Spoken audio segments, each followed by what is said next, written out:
কাকিমা, এইসব তুমি কি বলছো? বলছি না আপু, 35 বছর ধরে মানুষটাকে চিনি আমি।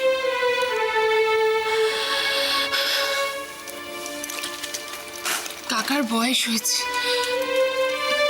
একটু তো দুর্বলতা বাড়বে বলো। আর তাছাড়া এটা তো একটা দুর্ঘটনা।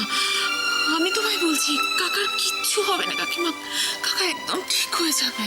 আমার বোঝাস না আপু, দেখ মন এসব যুক্তিতর্ক মানতে চায় না, জানিস তো। তাহলে তুমি শুধু শুধু এইসব চিন্তা করবে?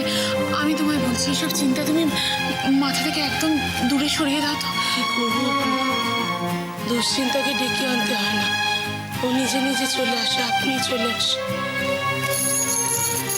আশ্চর্য কথা, তা বলে মানুষ শুধু শুধু এইভাবে বসে বসে দুশ্চিন্তা করে?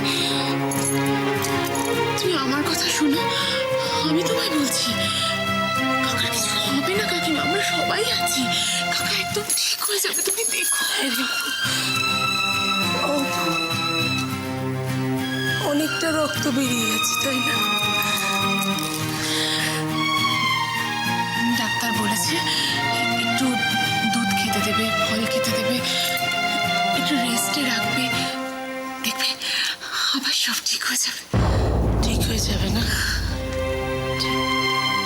ও শোন, একটা কথা তো তোর থেকে জানাই হলো না, তুই যে বললি কে একটা মেয়ে সেসব টাকা পয়সা দিয়েছে, সে কে?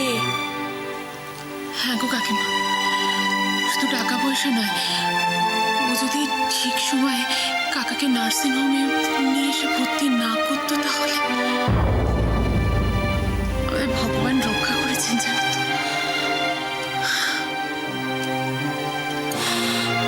মানুষটা তাড়াতাড়ি ভালো হয়ে উঠলে বেঁচে যায়, বিশ্বাস কর।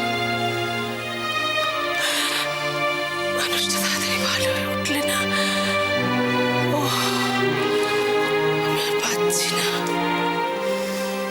আর পাচ্ছি না।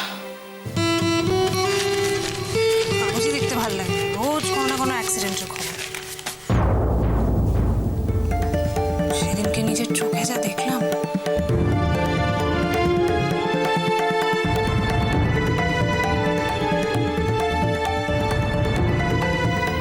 মানুষটা এখন কেমন আছেন কে জানে।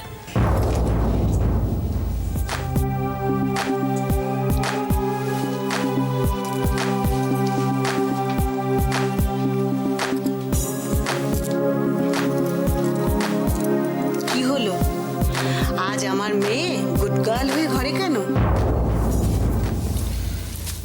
ভালো লাগছে না মা। সে কি, কালই তো তোর ময়ূকের সাথে দেখা হলো। তো আরে মোহনা, ময়ূককে তোর কেমন লাগলো তুই আমায় বললি না তো? ময়ূককে? ময়ূককে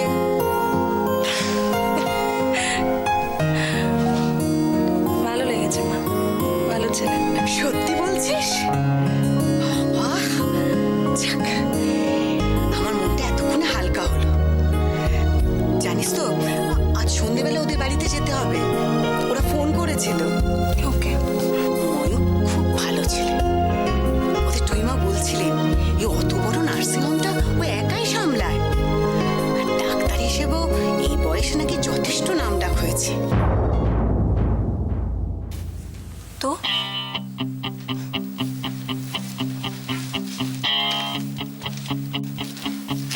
তুইও বাড়িতে বউ হয়ে গেলে খুব সুখী হবি, তুই শুধু একটু বুদ্ধি কাটিয়ে চলিস। ময়ূক খুব নরম স্বভাবের ছেলে, ওকে সহজেই তুই হাতের মুঠোয় করতে পারবি।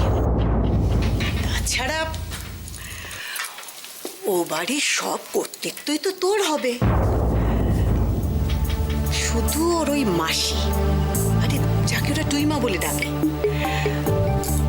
তার কথা একটু তুই মেনে চলিস, ব্যাস।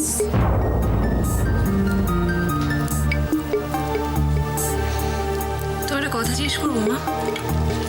হ্যাঁ বল, কি কথা? তোমার সঙ্গে যখন বাবার সম্বন্ধ ঠিক হয়েছিল, তুমি ঠিক কোনটা কনসিডার করেছিলে? মানে মানে তুমি কি তখন এটা দেখেছিলে যে বাবার কতটা ব্রাইট নাকি এটা দেখেছিলে যে বাবা মানুষ হিসেবে কেমন?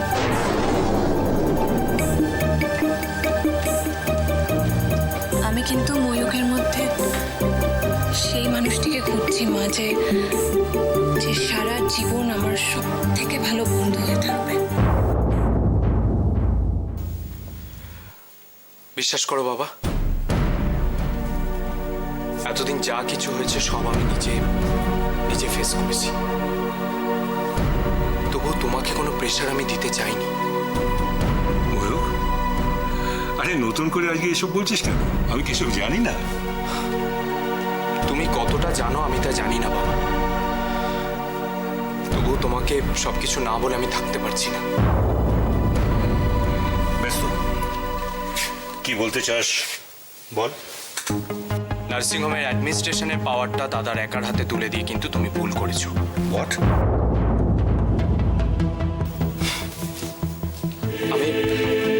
আমি জানি তোমার হয়তো খুব খারাপ লাগবে, বাট ফ্যাক্ট ইজ ফ্যাক্ট। তুই ঠিক কি বলতে চাইছিস পরিষ্কার করে বলতো। বেশ, তাহলে শোনো বাবা, এই নার্সিংহোমে একটা অ্যাডমিনিস্ট্রেটিভ বডি আছে। সমস্ত গুরুত্বপূর্ণ সিদ্ধান্ত সেখানে পাস করিয়ে নেওয়াটা দরকার। কোন গুরুত্বপূর্ণ সেটা? তুমি তো শুনলে বাবা, স্টক নিয়ে দাদা যা খামখেয়ালিপনা শুরু করেছে, তার জন্য আমি চন্দনবাবুকে মুখ দেখাতে পারছি না। ময়ূক, ময়ূক, সৈকতের সঙ্গে যদি তোর কোনো কারণে মনোমালিন্য হয়, দেন ইটস অলরাইট, তোরা দুই ভাই কথাবার্তা বলে সেটা মিটিয়ে নে, বোঝাপড়া করে নে। দেখ বাবা, সব যা কিছু আছে সব তো তোদের দুজনের, তোরা দুজনেই তো তার ভালো চাস।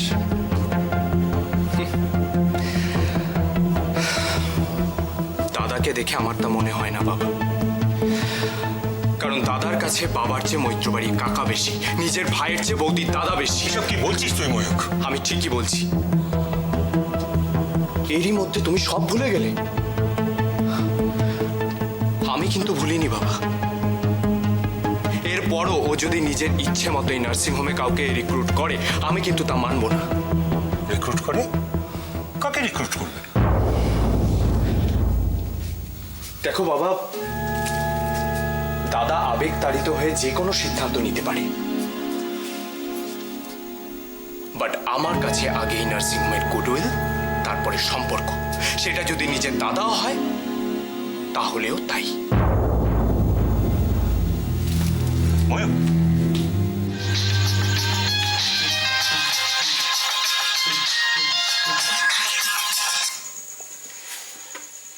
হ্যাঁ স্যার, হ্যাঁ বলুন। যা ভেবেছিলাম তাই হয়েছে। হ্যাঁ, কেন? হ্যাঁ, ময়ূকের কানে খবর পৌঁছে গেছে। এখন কি হবে স্যার? তো ভয় পাওয়ার কিছু হয়নি গজেন বাবু। দিনকে রাত আর রাতকে দিন করা তো আমার বাঁ হাতের খেলা। কেসটা অন্যদিকে ঘুরিয়ে দিয়েছি। You are great sir, great. সত্যি আপনার একটু পায়ের ধুলো দিন না স্যার। তাই বলে এত উত্তেজিত আর আনন্দিত হওয়ারও কিন্তু কোনো কারণ নেই। খুব সাবধানে থাকতে হবে। ছোট ওস্তাদকে আন্ডার এস্টিমেট করলে চলবে না। ঠিক বলেছেন, ঠিক বলেছেন স্যার। আরে বাবা, ছোটটার মুখ দেখে তো কিছু বোঝা যায় না। সে তো আর ওর দাদার মতন রকচটা নয়। একেবারে ঠান্ডা মাথার একটা ছেলে, কিন্তু ভেতরে বারুদ ঠাসা। ও আপনি একবার বলেই দেখুন না স্যার, ও বারুদে জল ঢেলে দিতে না গজেন গোসাইয়ের সময় লাগবে না। শুনুন গজেন বাবু, এত হাইপার হওয়ার কিছু নেই। আপনি শুধু এই দুই ভাইয়ের ওপর নজর রাখুন, বাকি সব কিছু আমি সামলে নেব। হ্যাঁ, সে তো কথা হয়েই আছে স্যার। এই রাম সীতা আপনার আর মানিকজোর আমার। ঠিক আছে স্যার, ঠিক আছে।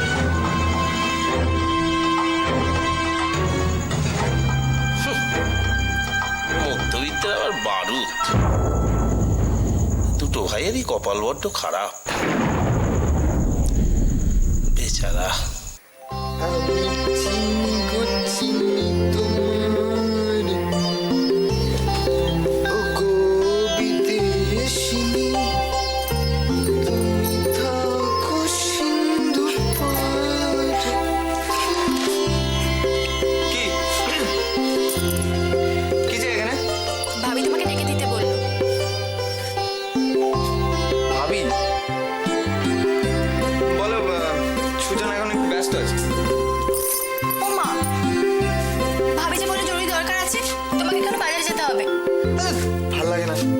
ভাবি সবসময় বাজারে যাওয়ার সময় আমার কথাই কেন মনে পড়ে গো? আর কেউ নেই?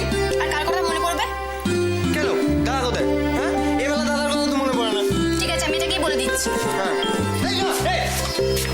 সত্যি বলতে যাচ্ছ? না না, ও আচ্ছা, রিভার্স সাইকেল আমার উপর অ্যাপ্লাই করা, এটা কিন্তু ভালো হলো না মালিকের। তাই আমি কিন্তু এসব কথা একদম ভয় পাই না। তুমি এবার যাবে, ভাবি তোমায় ডাকছে। এক মিনিট।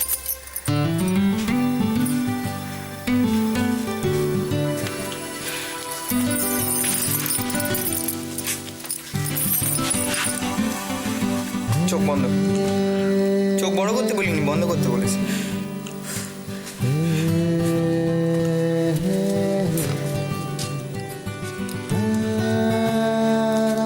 হাত, আরেকটা,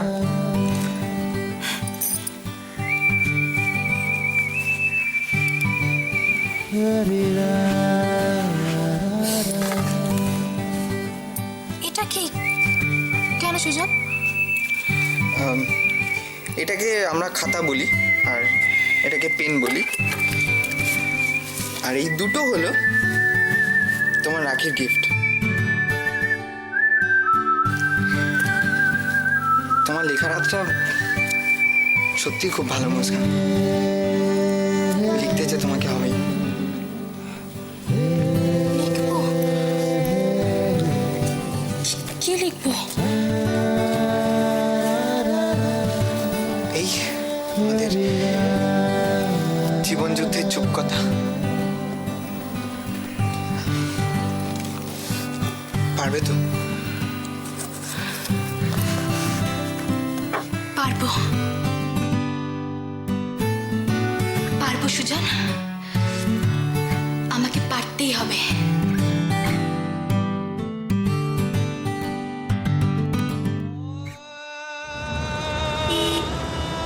আমার দুজন লোক চাই যাদেরকে ভরসা করতে পারবো।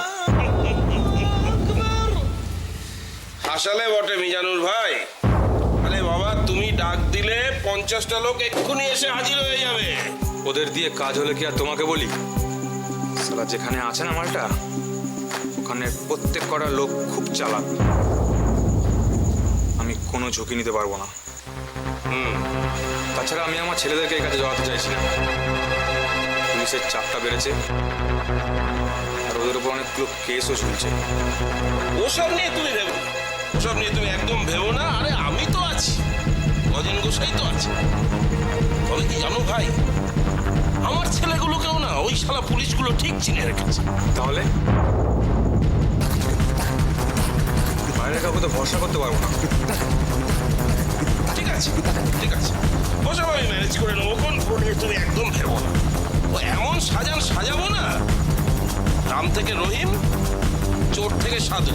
আরে বউ বাচ্চাই চিনতে পারবে না, মেকআপে না সব কিছু পারবে। এই দেখো, এই দেখো, এইসব আবার কিসের জন্য? আরে এই তো সামান্য কাজ। দূর, আরে ও তোমার জন্য করবো না তো কার জন্য করবো? মিজানুর কারো ধার বাকি রাখে না। রাখ। জামাই সেরে যাচ্ছে কি আর এমনি এমনি? বাড়ির প্রত্যেককে মেপে নেবো। শুনছো? আগা মাথাটা একটু তোলো, হয় না? কি হলো বাবা? ওষুধ খাও। তো বাবা ভালো লাগে না। এই তুমি তো জানো এই যে তোমার কাছে চলে এসেছি, এই আমার আর ওষুধ টষুধ লাগবে না, তোমার কাছে এসে আমি ভালো হয়ে যাবো। এই তেতো ওষুধগুলো খেতে আমার ভালো লাগে না, জানো তো তুমি। হাতে খেতে কথা শুনে গা তোমার জ্বলে যায় একেবারে। আশ্চর্য, অসুখ করার জন্য ওষুধ খাবেন না। ওষুধ না খেয়ে এমনি এমনি ভালো হয়ে যাবেন, ভালো লাগে না। কি মা, তুমি আমার অসুস্থ বাবার উপর কিরকম অত্যাচার করছো? হ্যাঁ, তুমি তো শুধু আমাকে অত্যাচার করতে দেখো, আর কাউকে তো তোমার চোখে পড়ে না। উনি ওষুধ খাবে না বলছে। ওষুধ খাবে না তুমি? কেন ওষুধ খাবে না কেন? হ্যাঁ, ও ঠিক আছে বাবা, তুমি আজকের মতো ওষুধ খেয়ে নাও। আমি না হয় কালকে ডাক্তারের সাথে কথা বলবো। খাবে কি না? বাবা খেয়ে নাও। খাও না বাপু। তো ভালো লাগে না। আমার ভালো লাগে না। কেন? সহ্য একেবারে এই জঘন্য একেবারে। যত দিন যাচ্ছে তত করে বাচ্চাদের মতো হয়ে যাচ্ছে। বাচ্চাই তো, বাবা বাচ্চা না। তুই বলে না বাবা বৌদির ছেলে, ছোট্ট ছেলে। আরে আমি অ্যাক্সিডেন্টটা করে ফেলে তোদেরকে খুব মুশকিলের মধ্যে ফেলে দিয়েছি, তাই না? হ্যাঁ সন্দীপ, বাবা তুমি এগুলো কেন বলো বলো তো? হ্যাঁ, আচ্ছা তোমাদের ঋণ আমাদের পক্ষে এই জন্মে শোধ করা সম্ভব? তুমি বলো কোথায় তোমাদের জন্য আমরা করব? কিছুই তো করতে পারি না। তবে হ্যাঁ, একটা ভালো খবর আছে। কি রে? ধীরে বালিকে ধীরে। তোমার জ্যেষ্ঠ পুত্র শ্রীমান সন্দীপ মৈত্র খুব শীঘ্রই বড় ব্যবসাদার হতে চলেছে। ও সত্যি এসব কি শুনছি রে? সুজন ঠিক বলছি? আরে বাবা কি হয়েছে আমি বলছি শোনো। দোকানেতে বুঝলে একজন ভদ্রলোক এসে প্রচুর বইয়ের অর্ডার দিয়ে গেছে এবং আগাম টাকা দিয়ে গেছে গো। বলছে প্রত্যেক মাসে এসে দিয়ে যাবে, এরম অর্ডার। দেখলে দেখলে রোহিণী, আমি বলেছি না যে ওপরে একজন আছেন, আমাদের আর কোনো কষ্ট থাকবে না, সব দেখবে। তবে হ্যাঁ, ভুলেই গেছিলাম, এবার মনে পড়েছে। তোমার এই জ্যেষ্ঠ পুত্রটিকে আমিও একটা ভালো খবর দেবো। কি কি কি বলো? কি গো বলো না রে বাবা। ইরফান এ বাড়িতে এসেছিল। আরে তাই নাকি? ও ফিরে এসেছে তার মানে? কি বলবো?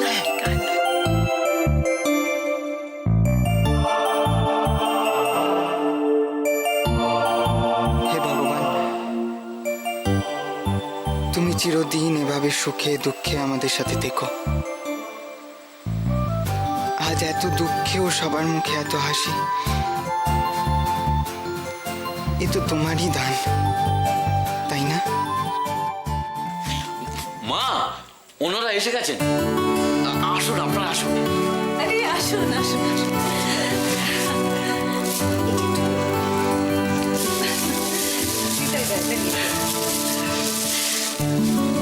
দিদি, ওনারা এসে গেছেন।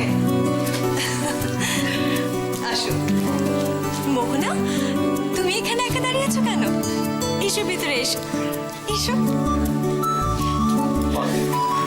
আপনাদের বাড়িটা কিন্তু খুব সুন্দর। সত্যি খুব সুন্দর বাড়ি। চল।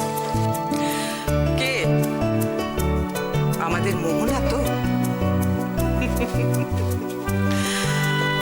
সুন্দরী শিক্ষিতা না হলে ওকে আমি পছন্দ করি?